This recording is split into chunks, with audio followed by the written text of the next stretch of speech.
In a recent video, I highlighted a quiz that may have shed some light on why narcissists so often masquerade as introverts, empaths, or highly sensitive people. And the truth is, a lot of times they actually believe that they are these things. In this video, we're going to explore why that is and how to really tell a narcissist from an empath or a highly sensitive person. Stay tuned.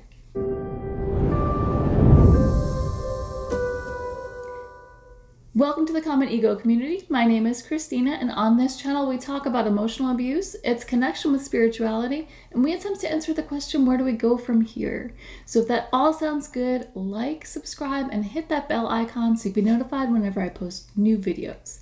So today we're talking about the connection between empaths and narcissists. And the topic of conversation between empaths and narcissists usually is why they so often end up together in the same relationship. But today we're going to look at it from kind of a different angle. Today we're looking at why narcissists so often think they are or pretend to be empaths or highly empathetic people. And there are a few reasons that make complete sense when you understand narcissism a little bit better. So we're going to review that, and then we're going to talk about how to really tell the difference between an empath or somebody who's just very empathetic and a narcissist. And it's not always as easy as you might think. Okay, so first, how could a narcissist possibly think they're an empath? Or why would they want to pretend to be an empath, even if they know that they're not? So I did a little digging and I came up with 3 reasons that make complete sense. So the first reason is that a narcissist, whether they know they're a narcissist or not, they know they're not really like other people. So they're likely to try to figure out what's going on with them. And nobody really wants to think, or some people do, but most people don't want to think that they're a narcissist, especially the covert type. So they may want to cling to another group that doesn't necessarily fit with the status quo. People who identify as empaths and people who are highly empathetic, they can strongly relate to, identify, and carry other people's emotions and feelings. And especially if you don't have strong boundaries, you may or may not even know that it's somebody else's emotion that you're carrying with you. So you might be irritable or you might be in a bad mood because of something that happened to somebody else. And being an empath is not necessarily always a good thing, but a lot of people present it that way, and it certainly can be a good thing. But it does make sense that somebody who feels different from other people, and they probably are aware that it is empathy that largely sets them apart from other people, may want to identify more as an empath than a narcissist. So another reason a narcissist may identify as an empath is one that we know very well. They like to cause drama. You know, they're often the types of people who will say they don't like drama or they don't want to be around drama, but drama follows them around everywhere they go. So they cause all the drama, but then when they're expected to deal with other people's feelings, they can put up the shield and say, no, I'm too sensitive. I can't handle this. I can't handle all the sadness or the pain. That's why I have to walk away. That's why I'm discarding you right now. It kind of gives them an out because they can claim that they're just shutting down because of an overload instead of actually not caring about other people's feelings. And the third reason that narcissists often identify as empaths is they just have to be the most. They have to be the most everything, the best, the biggest. So if they're going to have empathy, they're going to have the most empathy that you could ever possibly imagine. So that's why they would identify as an empath. And this brings up a point that I know a lot of you have made in the comments, and I completely get it. So some people have said that anyone who identifies as an empath is actually a narcissist. And while I don't think that's true, I understand where it's coming from, because somebody who would have made that comment probably has met a narcissist masquerading as an empath. And also it makes sense on the level that, you know, I am more than you. So when you're saying that I'm more empathetic than you are, it kind of has that feeling that, you know, I'm better than you, I'm more than you. But in reality, I don't think that being an empath, as I mentioned, is always a good thing. And I don't think it's necessarily something to brag about.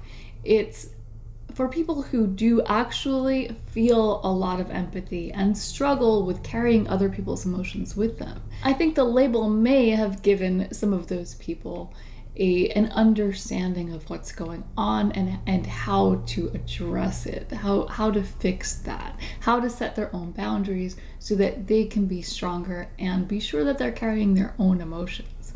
But the thing is that the term empath, it's not really very clearly defined. You know, there's no true definition for the word empath. There are a lot of people who use the term, and people use it differently, so it can be difficult to tell. And it's why I don't often use it. I do use the word empath, but I don't use it as often as some others do, because I think it creates a lot of confusion. But the point I'm trying to make here is that it does make sense that a narcissist, if they're going to pretend to have empathy, and they all do, it makes sense that some of them might identify as the most empathetic people on the planet. Okay, so how can you tell if you meet somebody? How can you tell if they're an empath or if they're a narcissist? If somebody tells you I'm an empath. Now, there are some people out there, like I said in the comments, who say anybody who says they're an empath is a narcissist. Again, I don't believe that to be true. And I think it does come from kind of a misunderstanding or misuse of the term. And it's not necessarily any one person's fault. I think that there's a lot of that goes on. There's just a lot of confusion about the term and what it means. And it seems to mean different things to different people. So personally in my life, and especially in the past, I've identified with a lot of that, a lot of feeling other people's feelings and carrying it with me. So when I heard the term empath, that is something that I identified with. I didn't necessarily go around saying, hey, look at me, I'm an empath. And I think that might be one of the red flags. I think maybe the overuse of, you know, well, hey, you need to treat me differently because I'm an empath. I think that's one of the red flags of somebody who might be a little narcissistic and using that term to make themselves feel special. So if you're getting into a relationship with somebody and you're, you know, or you're just getting to know somebody and there's claiming to be highly empathetic or highly sensitive, and you're wondering if that means they're a narcissist, or if maybe they're showing other signs that are making you question, there are a few things you can do to kind of test the waters and see. It's not an easy answer, it's not a quick fix, but there are ways that narcissists act that highly sensitive or highly empathetic people do not. So the first thing you can do is set boundaries and keep them. Stick to your boundaries. If you're dealing with a narcissist, with a true narcissist, they're going to trample all over your boundaries. They're going to be all in your space. Narcissists particularly don't like being told what to do, and they don't like hearing the word no. So if your boundaries go against something they want to do, they're going to push and push and push. Whereas somebody who is very attuned to somebody else's feelings, it's not that they're not going to want to get their way. We all want to get our way sometimes, but they're not going to push you to the point where they're making you feel uncomfortable. Because somebody who is truly attuned to someone else's feelings is going to see that they're making you uncomfortable. And if they're not a narcissist, they're going to care that they're making you uncomfortable, and they're probably going to stop. So the second tip is to keep an eye on the pace of the relationship and I've talked about this at length in videos about love bombing. Narcissists have trouble delaying gratification, so they're always going to be going for that instant gratification, that instant connection. So see how things are going. If you feel like this person is really pushing to get close to you, like really trying hard, and it feels forced even, there's a chance that you're dealing with a narcissist. And the third tip I have, and personally I think this one's the most telling, is to watch how they handle hardship. So if somebody is always the victim, if somebody is, something happens and they're quick to blame someone else, there may be something going on beneath the surface there. But also, if someone sees someone else going through a hardship. If the person you're around sees you struggling with something, even if it's minor, if they don't offer to help, and that's consistent with their personality, there you could be dealing with a narcissist. Now, I'm not saying that everybody, if you don't offer to help, you're a narcissist. But the point of this video is to identify somebody who is pretending or claiming to be highly sensitive or highly empathetic, but they actually do not have emotional empathy, and they may actually be abusive.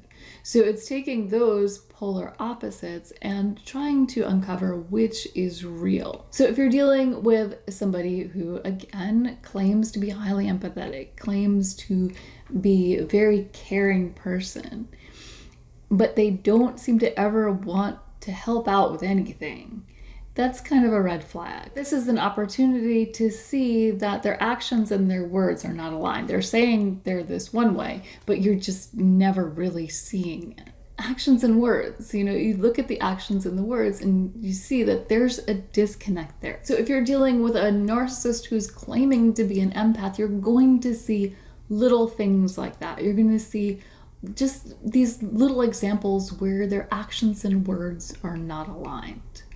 Again, if somebody doesn't help you up, it doesn't mean they're a narcissist, but again, actions and words. You want to pay attention to these things when you're getting to know somebody.